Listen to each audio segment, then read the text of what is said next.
Good day. This is Len Lazarick with MarylandReporter.com. And we're here today to discuss one of the most contentious issues of this General Assembly session. And we're happy to have with us Delegate Heather Mizeur of Montgomery County and Delegate Kathy Vitale. They're going to be discussing the proposal for granting full marriage rights to same-sex couples. And why do you support this, and why is it such a personal issue for you, Heather? Thank you, Len. Kathy, nice to be with you. Good to see you. We, in Maryland, when you get a marriage license, there are 425 rights that come along with that marriage license that the state gives to protect families. Marriage is an agreement between two people to come together to share joys and divide up responsibilities and to help shoulder each other's pain. And where that marriage license comes into play is on the shouldering the pain part. Those rights and responsibilities, those protections that the state grants through that license helps families in the toughest of times. It helps us with medical decision making, end-of-life decisions, helps a couple with the right to travel in an ambulance together, to claim a body for burial, for inheritance protections upon death. These are the things that protect families when they need that protection most, and every child deserves to be in a family that is protected. Some families get those rights right now, and we want to make sure that every family in Maryland, from Ocean City to Oakland, benefits the same. And Kathy, you oppose this bill. Why? I do oppose the same-sex marriage bill. I think that many of the benefits that the delegate just talked about are benefits that are already either conferred through legislation, statute. I have the right to make a decision as to who I would like in an operating room, who I want to make last right decisions for me, and that's granted legislatively by statute. From my perspective, I separate the two. I see marriage as a religious sacrament. We have many couples in the United States that enjoy all the benefits that Heather just talked about, the loving, close relationship, that family unit, that have chosen not to get married.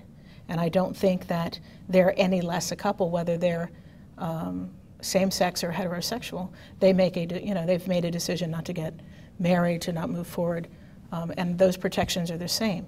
I don't think that we need to extend or to go into what really is God's definition of marriage and have that changed. So you've already brought religion into this, and one of the reasons you two are here, as a matter of fact, at my invitation, is that you're both practicing Catholics, and the Catholic Church has taken a very strong position about this. How do you feel about that? I understand the church's struggle with this. As a young child who was both very spiritual and also aware of my sexual orientation, I struggled myself on how to reconcile the two, because I was often getting messages from church leaders that that was something that wasn't supposed to be. And upon reflection over many, many years, realized by the time I was in college that every time I was listening to a voice that told me that it was wrong, it was a voice coming outside of myself. It wasn't the voice inside of me. And that my discernment process with God directly reconciled it by saying, you're a child of God. You're made in my image. We aren't to judge each other. We're supposed to love each other. And I am a Catholic for many, many reasons, not the least of which is the Church's social justice teachings, to fight to house the homeless and feed the hungry and provide health care to people. That's really the core mission of the Church. And if we really go into the ideology of our faith, our Church teaches about the primacy of our own conscience. Our catechism very much stresses that regardless of what the overall dogmatic teachings of the Church are, nothing can come between your own discernment between you and God. And having gone through that process myself, I sit very comfortably on the side that my relationship deserves protection and recognition by the state. I'm not trying to get the church to change its mind. I'm not suggesting in this legislation that the church change its teachings. On the other side of the church house door, they can decide who to marry and who not to marry. The church does it right now with straight people, right? If you are divorced without an annulment, the church can tell you that you can't get married. Nothing about that is going to change. The church can still teach that it's wrong if it wants to teach that it's wrong. But what we have to change is that tax-paying citizens of the state shouldn't be treated differently under the law, and that when the state issues a license that grants protections to families, that every family in the state deserves that protection. The proponents of this law, including the governor, say that this bill, as opposed to the one that didn't pass last year, has more protections for religious institutions. Do you think that's true? No, I don't. I have Senate Bill 241 and took a look at it again today in my conversations and discussions with the Catholic Church this morning, to understand their concerns about what has been postured as the protection. And under the terms of the bill, it would suggest, as you have said, that an organization, and to use their exact language, may not be required to provide services, and it lists a variety of different services, if the request for the services, the accommodations, the advantages, is related to solemnization of marriage or the celebration of a marriage, the promotion of marriage through any social or religious program, or services in violation of their religious beliefs. If there was a period there, the discussion would be different. But it's not. It goes on to say, unless state or federal funds are received for that specific program or service. So it creates three problems, and you can look to Illinois and you look to New York to find out that the other functions of the church, the Catholic high school, for example, that receives state funding for textbooks, ends up being an organization that has state or federal funds that are received for their programs and their services, which are a very specific educational teaching. And it includes the Ten Commandments, it includes traditional marriage. It doesn't afford, as we saw in New Jersey, in Ocean Grove, even that language through the courts. You know, as legislators, we make the laws and we have judges then decide whether they like the provisions. And there's probably one of the best examples of language similar, Christian organization denied the opportunity. You've heard some of these objections. How do you deal with that argument, since I presume you were involved in helping to craft this, correct? I saw the language before it was introduced. Okay. And the language we had last year, we felt provided a very strong religious exemption. And when you have a religious exemption, you have a religious exemption. But we went forward and broadened the language to include language that's been successfully used in states like New York and DC and Maine, to give further comfort to those that might have any concerns related to religious exemption language. If there are additional edits and changes to the language that are needed to make people feel comfortable, that there is an absolute separation between the state's offering of these protections and benefits to families and what the churches are still allowed to do and teach, so be it. But it's somewhat disingenuous from the Catholic Conference's perspective to raise so much concern about this when there has been no similar standing related to concerns. Opposite sex couples have done a good job of messing up marriage within the church as well, and creating conflicts for the sacrament. And you know, the church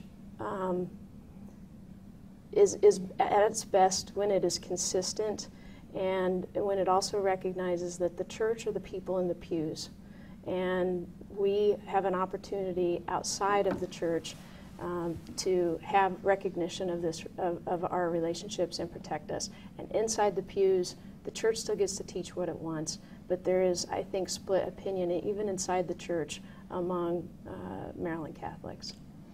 This is still going to be a close vote in the House of Delegates, Absolutely. correct? Mm-hmm. And everybody pretty much concedes that it's going to go to referendum.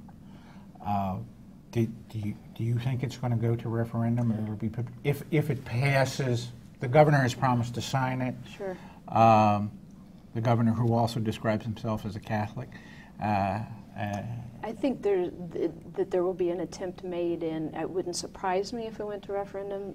Anything that tends to be incredibly contentious in Maryland's past has whipped up enough interest to get enough signatures to put it on the ballot, and we're prepared to take the momentum from winning in the General Assembly to running the kind of grassroots advocacy effort throughout the state to turn out the vote to make sure that we win at the ballot box in November as well. You know, Len, the way to address that would be to put it to the people on the front end. In other words, address it as a constitutional amendment and allow that issue to go to referendum. As recently as this constitutional amendment that says marriage is between a man and a woman. One man, one woman. And I think it is important, as we've heard a lot of rhetoric, the distinction is one man, one woman, and some of the other conversations and what I consider disingenuous conversations about multiple partners and things I think doesn't belong in the conversation. But I also know that 31 states have taken it to referendum. I know that 63 million people have taken a position in the voting booth on this. 63% of the American population has said they support traditional marriage, and the most recent polls, even here in the state of Maryland, still say that traditional marriage is the preferred definition here in the state of Maryland, and that would be the Gonzalez polls that I was citing. We've barely scratched the surface on some of these issues. There's going to be a big marriage alliance rally. There's going to be a bill hearing next week. There's going to be I presume, rallies from your side as well. The marriage alliance is the one man, one woman. And Marylanders for Marriage Equality are doing the same. Right, and so I think we're going to be talking about this for a couple of weeks. You think? I think you're right. Yeah. If not throughout the month of February. I think there are people who would object to that, don't you think? We have so many issues that we're addressing in the General Assembly, so many economic issues that I think they'll occupy the rest of our time through the General Assembly as well. But thankfully, we're really good at multitasking. That's we can correct. Take on a lot of issues on that we agree. in a 90-day session. But I think most people would agree also that this is an important issue. It is an important Very issue. important issue, and an important issue that deserves to be reconciled, I think, in the General Assembly. It's always unfortunate when we try to put people's civil rights on a ballot measure and leave it to that kind of a vote. We might end up there, but I don't think it's a place we should start. And that's one of the disagreements, certainly, is that it's not a civil right issue, at least from the way that I look at it. And I think that's the debate that we're going to see on the House floor. I think that there are two ways that we can make this argument equal. We can either make our relationships equal by giving us rights, or we can make them equal by taking away yours. And I think if the table were turned and the proposal was to take away the protections that you have in your marriage, it would probably feel differently. And that's the kind of discussion that we're trying to have here on why it is a civil protection issue. We could keep going on this for some time, but we're not, and we're going to wrap up, and this is a very contentious issue. Thank you, Delegate Heather Mizeur and Delegate Kathy Vitale, for being with us today. And this is Len Lazarick for MarylandReporter.com.